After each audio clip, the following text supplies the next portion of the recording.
Right, so Sri Lanka come next to visit India in a fascinating tour which promises compelling cricket. And we at Cricket.com have got a man who's, of course, been the first ever player to play T20 internationals for Sri Lanka way back in 2007. He retired about 15 years ago, but he remains one of the finest voices of the game. And, of course, he's cricketing royalty from Sri Lanka. I'm talking about the gem, Russell Arnold. Thank you so much, Russell. There's something about Cricket.com and its affiliation with left-handers. You're one of them as well. Left-handers always good to watch. That's the beauty of it. Whatever they do, they are nice to watch. No doubt Yeah, about that, Amani. absolutely. It makes me think left is right with all the records of left-handers we've got on board. But first and foremost, I have to ask you, how are you? Because I know you're sitting in a hotel somewhere in Lucknow, I presume. Yes, got in time for the Sri Lankan T20 to start on Thursday. We've been in Australia watching them play and go about their business against Australia, which was exciting, even though they didn't win the series. It was about building towards that T20 World Cup later on in the year. Lots of positives, and hence pretty excited with what's to come from the Sri Lankan team. Absolutely. You would have been chuffed to bits with that consolation win, if I could say that, in that final T20 international against Australia. And there was some real positives, like you said. So we'll pick the bones out of both squads, India and Sri Lanka, because, of course, three T20s, guys, if you're watching this, the first one, which starts on Thursday from Lucknow, and then they move to Dharamsala, which has back-to-back T20s, Saturday and Sunday. So it's going to be fun this weekend indeed. Let's start with India, Russell, because you look at Rohit Sharma and what he's done as a full-time skipper in T20 international cricket. It's a perfect record. You can't ask for a better start, can you?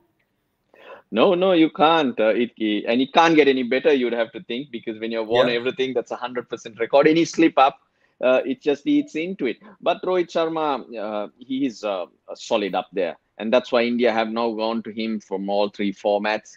Rohit Sharma, when his confidence is high, he lead the team with actions. That's so much easier. He puts the runs on the board, everyone else follows.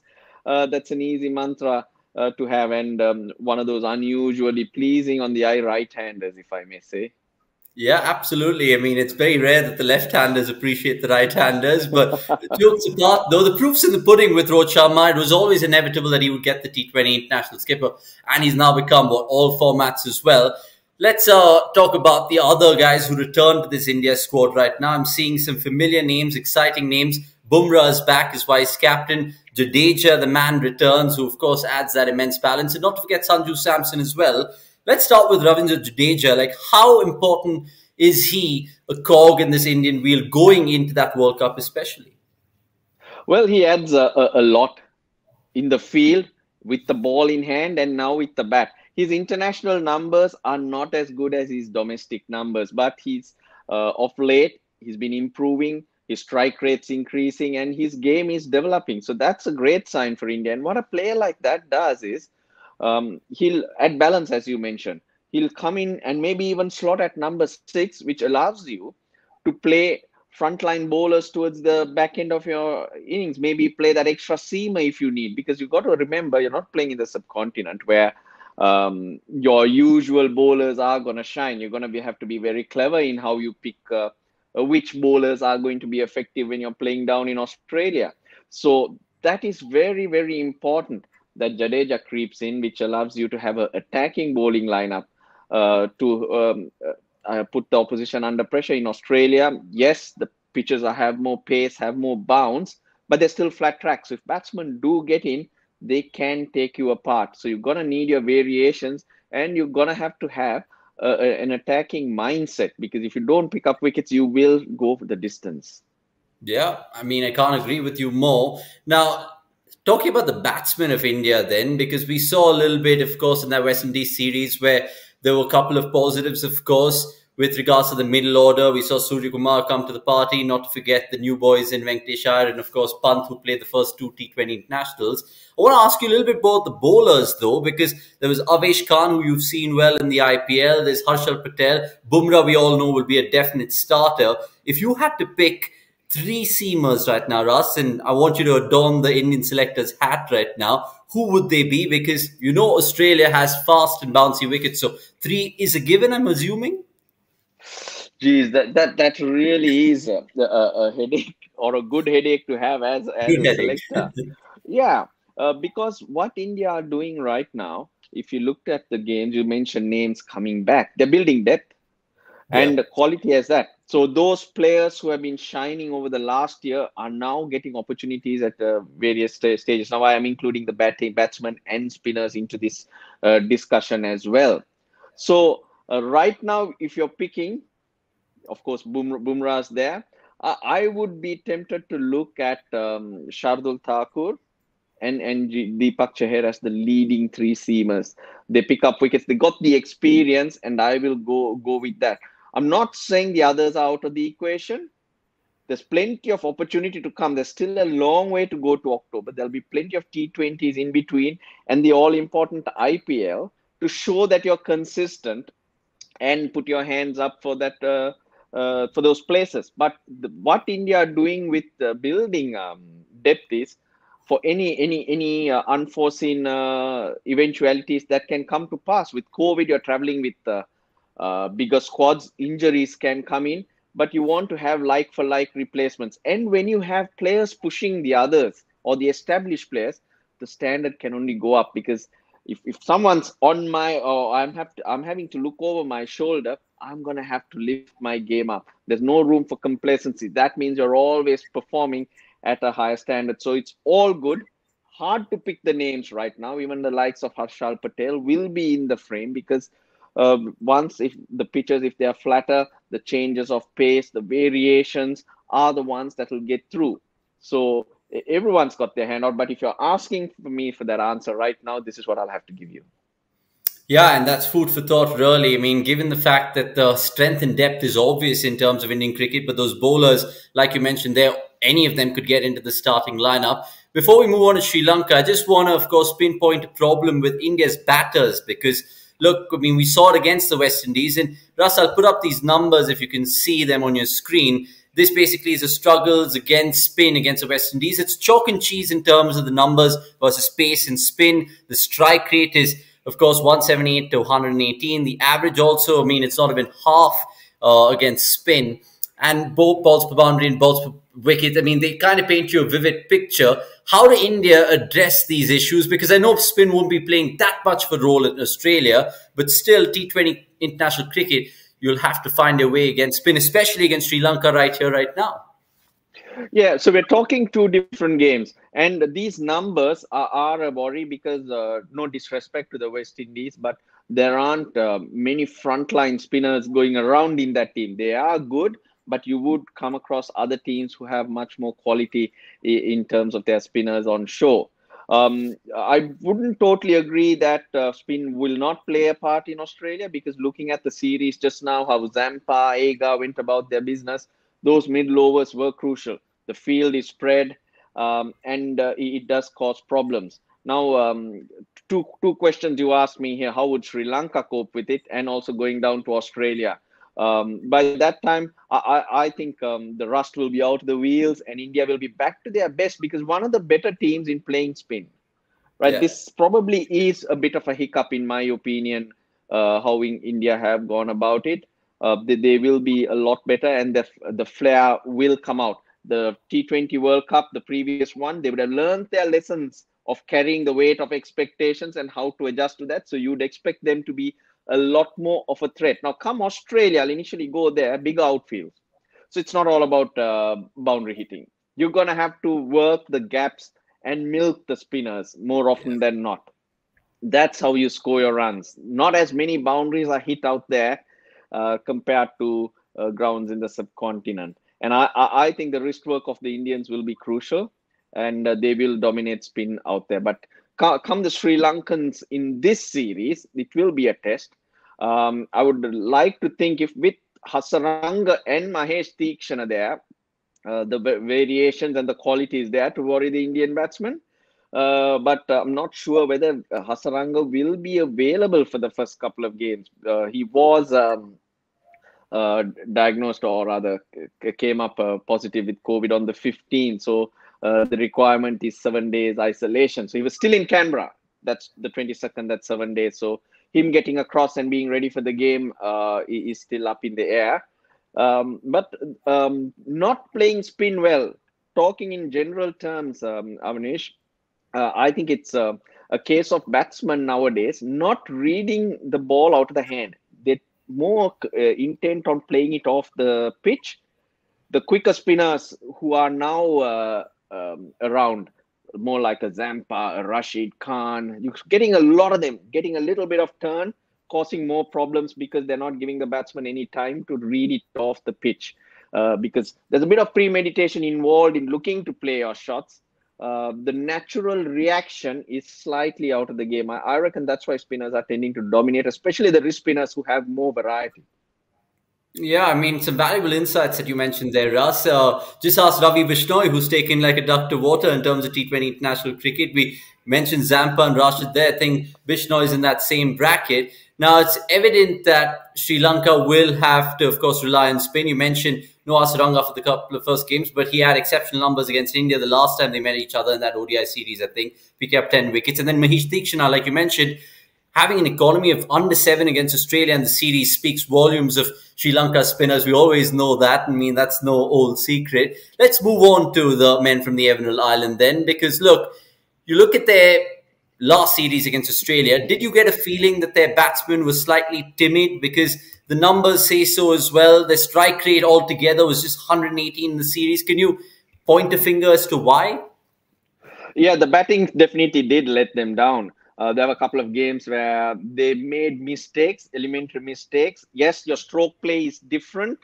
I got the impression that they were looking for boundaries. I mentioned the fact that they are bigger boundaries, and Sri Lankan batsmen are generally not power players. They're generally timers of the ball. So the understanding of how to use the areas, use the outfield, turn those ones into twos is very crucial. And if you hold your shape and your nerve, then you get the timing to clear those boundaries. But yes, there are areas to learn on. And from going from the subcontinent to Australia, where the bounce is greater, the options, especially the strike rotation, the options that you use tend to differ because the ball will hit you higher on the bat. So then you might not get the area or the pace to beat that infield. So slight changes have to come into your game. I'm sure they would have understood that, and that's what they will work on when they go back to Australia. Because in let's say Sri Lanka or India, the ball will sit around the waist, working it off the hip or running it to third man works. But in Australia, with the extra bounce and probably the pace, if there's a slip, bang, there goes the ball. If you're trying to hit extra cover with the pace and the bounce, it goes slightly squarer. So those are the little things they have to work out. It's not more the big shots. It's about rotating your strike. Sri Lanka faced in most games 50 to 57 dot balls. So that's a crime. If you can turn that around, things tend to become a lot easier in the middle because you're talking about rhythm. You're talking about the opposition also seeing, looking up and thinking, oh dear, this is slipping away. They're getting to 160, 165. We're going to have to bat well. You've got to push the opposition to a position from where they think of. And the batting has to do that and be slightly smarter, I'd say. Yeah, and it leads me to my next question, Russ, really, because look, Sri Lanka, we know how these little things play a huge thing in the grander scheme of things. Let's put out these numbers for you right now, because this is batting strike rate in T20 International since January 2019. So it's a fair sample size. And I hate to say it, Russ, it doesn't paint a good picture for Sri Lankan fans. They're just above Bangladesh. Strike rate of just under 120. And the balls per boundaries, you can see it. It kind of comes back to that point that you were saying that they should really kind of have those ones, twos, and threes more than always going for the release shot, isn't it? Yes, it's a case of finding that happy balance because you Right. are also looking to put the opposition under pressure. So you're starting to look for the power shot and then revert into maneuvering the ball into a gap. It's not about staying in one area. That happy balance is what takes you over. So if the big shot's not there, the ability to get it into a gap, maybe if you're talking Australia, plenty of twos on offer, work it, work the pace in what you're hitting to the fielder. And that makes life so much easier when the scoreboard's moving, when you even with singles, you're a lot happier. And as a batsman, you get something behind you. So those numbers you're showing me from 2019 are showing us all tells you where the Sri Lankan team is in its rankings. They are forced to qualify. And these are numbers that you have to build on. If I go a step further, if you look at run rates in the power play, the middle overs to the death overs, the run rate in the middle overs is very low. Right. So going at 6 or 6.5 is not going to take you anywhere.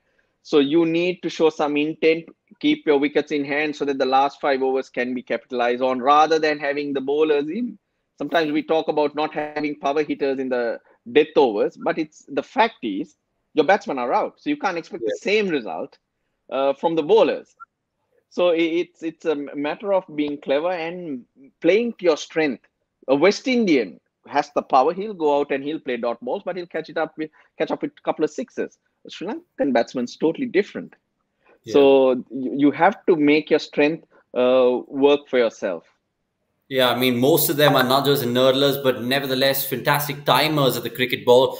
Let's, of course, ask you about 2 individuals in that Sri Lanka squad right now, because they've impressed a lot of people around the world.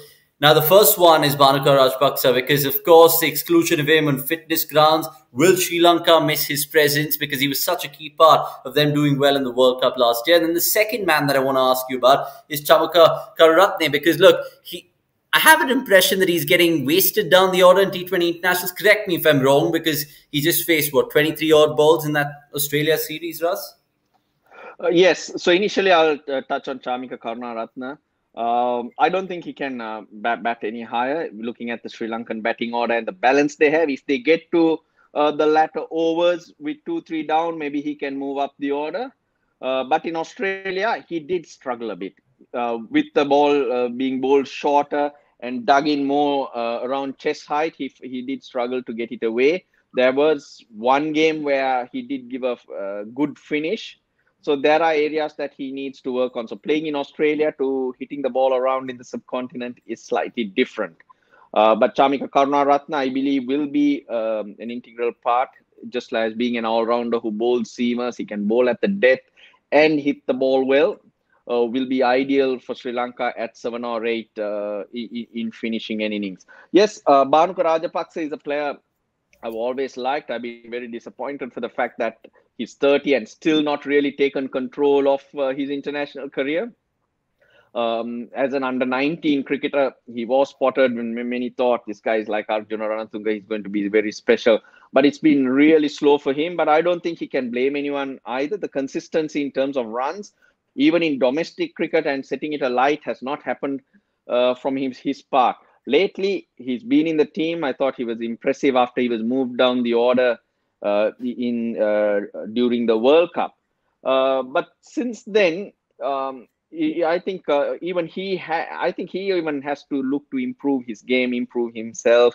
In between, he announced a retirement immediately, wanted to come back. So I'm a little confused at exactly where he is at in his thought process, because a team expects something. There are certain rules around a team, beliefs, and it's pretty clear in terms of the fitness levels that they're requiring. Yes, there are margins allowed for certain players, and there could be restrictions which allow players to do certain things, but their performances tend to show you otherwise. Now, Bhanuka Rajapaksa had a decent World Cup. He had a 30, a 20, I think a 50 against Bangladesh, which were really good. I think a player like that at batting at number 5, a left-hander, will be very crucial.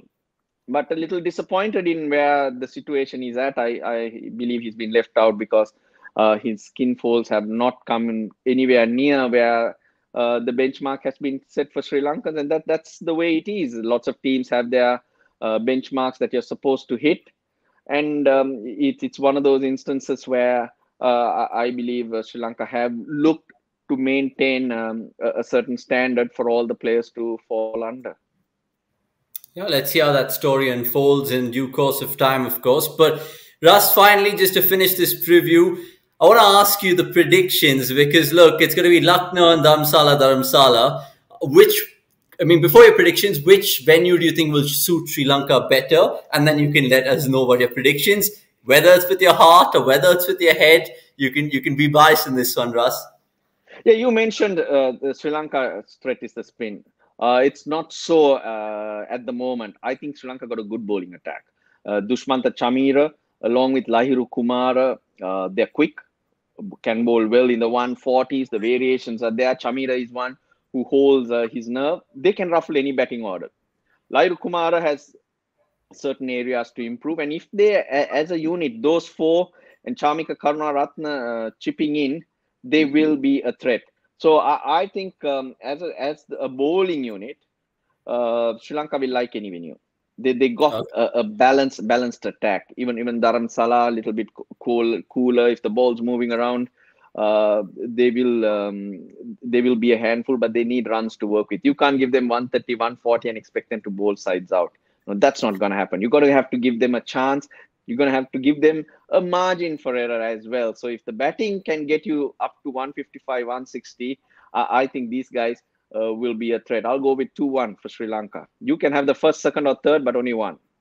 All right. I mean, it'll be interested to see Sri Lanka draw first blood or whether India draw first blood. But there's so many narratives and subplots, of course, in the grander scheme of things, looking ahead at the T20 World Cup. And of course, Russell Arnold will be there throughout this tour of Sri Lanka, because look, there's 2 tests. There's one tasty day-night test as well from Bangalore. Yep. So there's plenty to look forward to. You can catch it all on cricket.com. Just a word for the fans, Russ. Ask them to subscribe to the YouTube channel if you can, please.